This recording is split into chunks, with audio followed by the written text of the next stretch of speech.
There will be some asset managers जो inherently they are more risk taking, right? तो उनके जो investors हैं वो रिफ्लेक्ट करते हैं उस एटीट्यूड को, राइट? बिकॉज अगर सपोज आई नो कि यार ये लोग जो इन्वेस्टमेंट करते हैं, चाहे वो फिक्स्ड इनकम में कर रहे हैं, मनी मार्केट कर रहे हैं, स्टॉक मार्केट कर रहे हैं, ये थोड़ा सा अग्रेसिव फ्रंट फुट पे खेलते हैं, दे गो फॉर दैट एक्स्ट्रा जो आपको फ्यू बिप्स चाहिए ना, उसके लिए वो रिस्क लेते हैं। तो मेरा माइंडसेट उनसे मैच करता है या नहीं करता? Do I want to take that extra risk to get that additional return and potentially loss भी, अगर if it doesn't work out? फिर कोई एसेट मैनेजमेंट कंपनीज होंगी जो आप देखें कि historically and across asset classes they tend to be more prudent. वो कहती हैं कि जी हम इन्वेस्टर्स के लिए रिस्क मैनेजमेंट पे ज़्यादा फोकस करेंगे, येस रिटर्न इज़ इम्पॉर्टेंट, मगर हम अपने डाउन साइड को ज़्यादा प्रोटेक्ट करेंगे।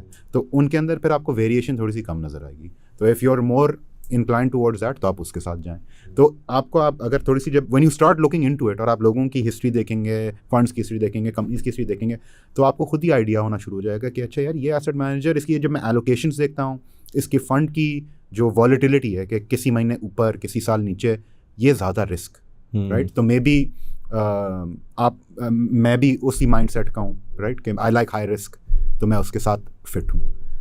कोई होगा एसेट मैनेजर आप कहते हैं यार ये स्टडी है और इसकी एलोकेशंस देखें बड़ी सेफ किस्म की रहती हैं, you know low volatility high liquidity में रहता है, तो I like that style of management. मुझे पता है कि ये कोई यानी he will not do something out of the ordinary जिससे अगर बैकफायर हो गया तो बहुत बड़ा लॉस हो जाएगा, तो मैं इसके साथ हूँ। तो ये अगर आप रिसर्च करें तो आपको आइडिया होना शुरू हो जाता है कि जी कौन सा एसेट मैनेजर किस तरह का काम कर रहा है। और मेरे ख्याल में जो स्टॉक मार्केट पे हम कहते हैं ना हाई रिस्क है, one of the benefit is कि जो रिस्क टेकिंग की जो कैपेबिलिटी की डाइवर्सिटी है ना, वो आप म्यूचुअल फंड में ज़्यादा। अगर आप रिस्क पे थोड़ा सा बता दें कि म्यूचुअल फंड में किस तरह के रिस्क है। श्योर। तो इसके अंदर अब डिफरेंट काइंड्स ऑफ रिस्क होते हैं। तो मैं स्टार्ट करूँगा फंड टाइप से, राइट?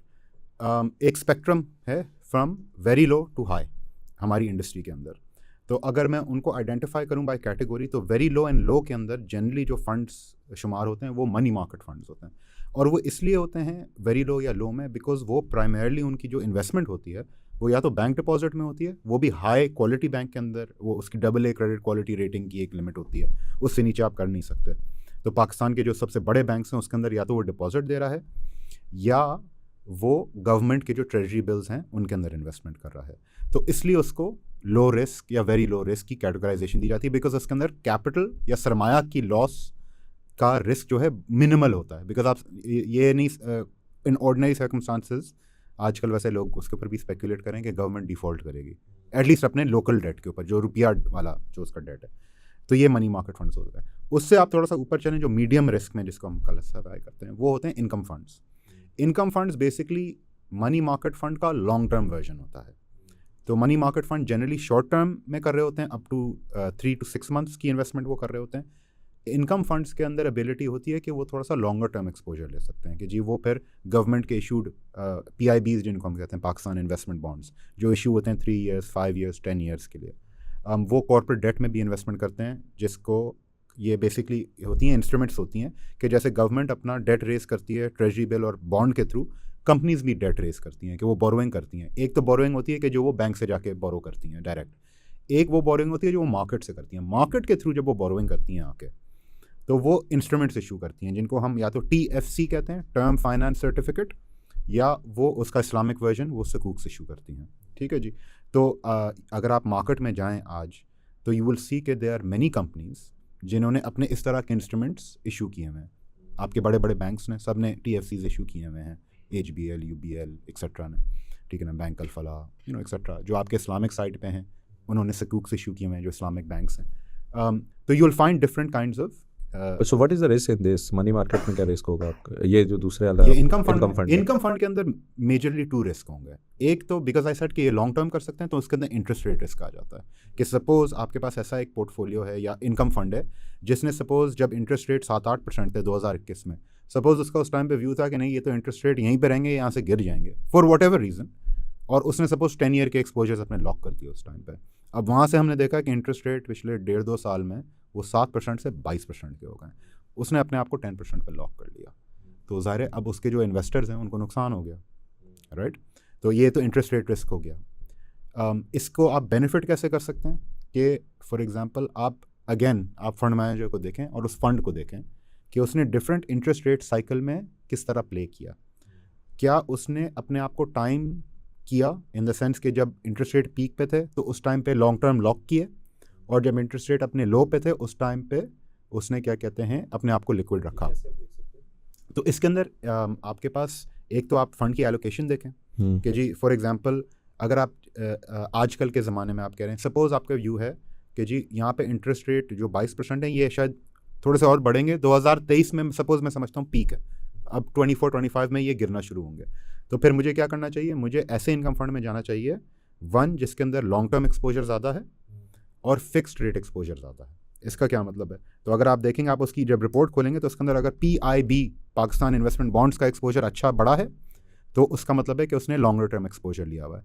इसके अंदर अब एक ये भी आ गया, एक फ्लोटिंग रेट PIBs होते हैं जिनका रेट फ्लक्चुएट करता है और एक फिक्स्ड रेट होते हैं। तो you can also find out कि जी जो आपने ये PIB के अंदर एक्सपोजर लिया हुआ है ये फिक्स्ड रेट है या फ्लोटिंग रेट है। इन दिस सिनेरियो जो मैं डिस्कस कर रहा हूँ कि आप समझते हैं इंटरेस्ट रेट अब गिरेंगे, आपको फिक्स्ड रेट वाला चाहिए।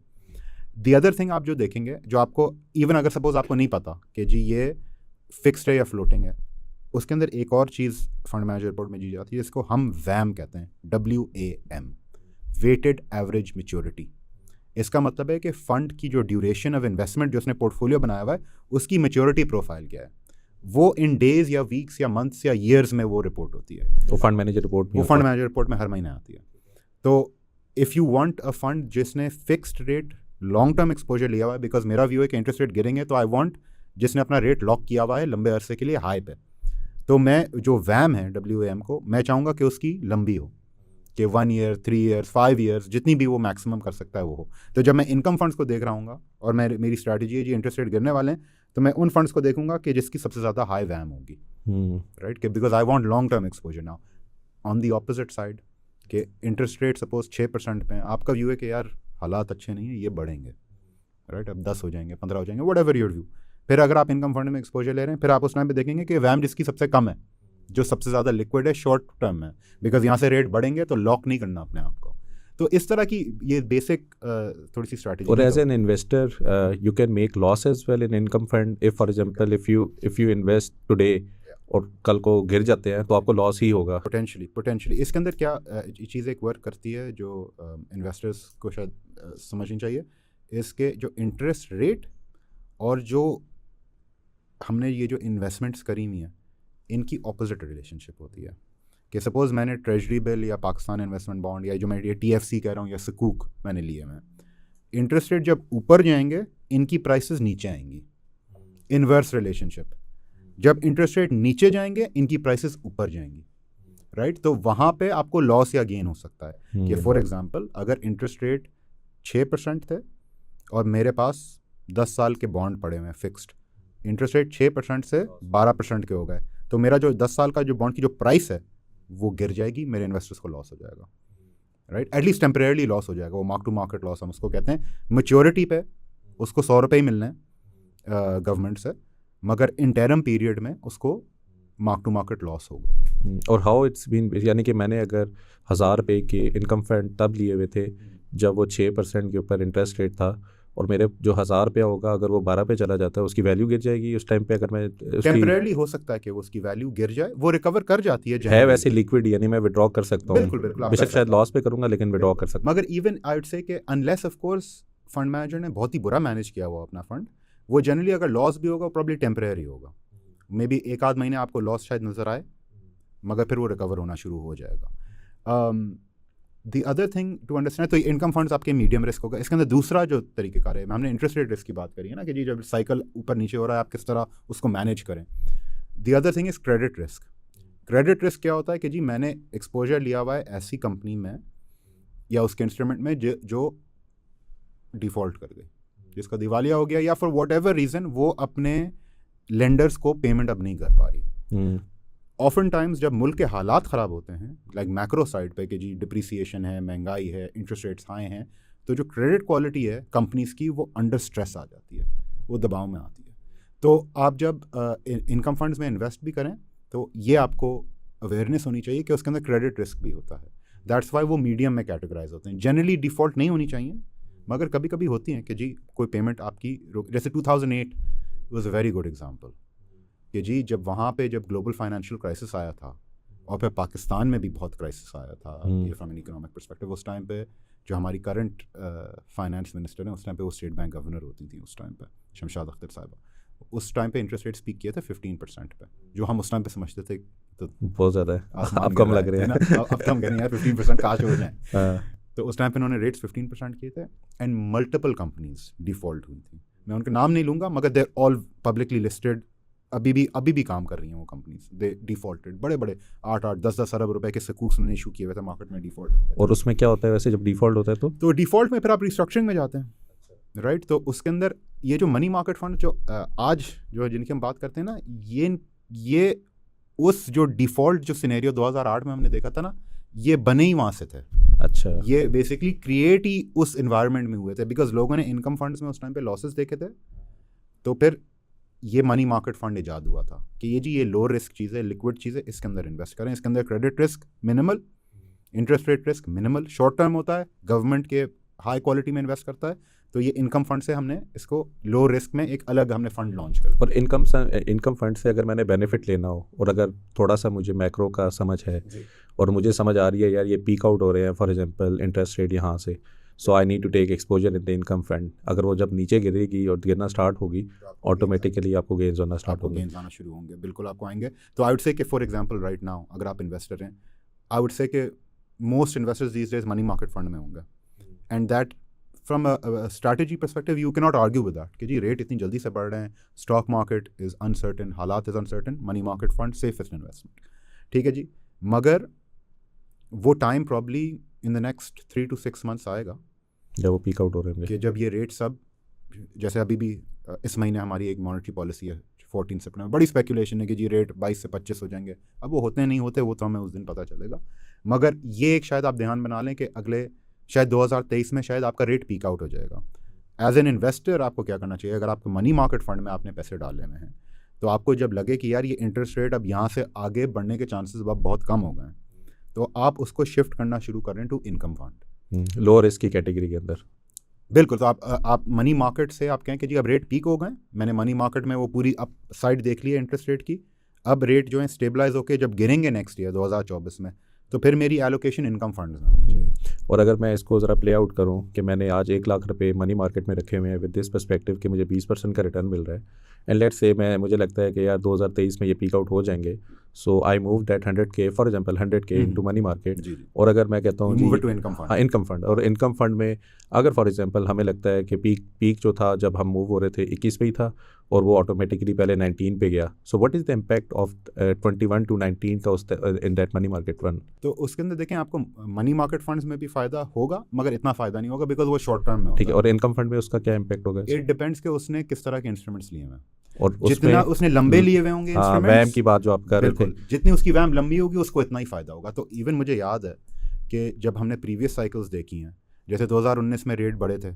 आपको याद है बिफोर हम IMF में गए थे, रज़ा बाकर साहब गवर्नर होते थे, उस टाइम पे 13.5-14% के दरमियान इंटरेस्ट रेट कर दिए गए थे, वहाँ पे भी बढ़ाए गए थे। फिर आपको याद है हॉट मनी भी आया था, $3 मिलियन आए थे, फ्लो हुआ था IMF में, हम लोग चले गए थे, चीज़ें स्टेबलाइज होना शुरू हो गई थी।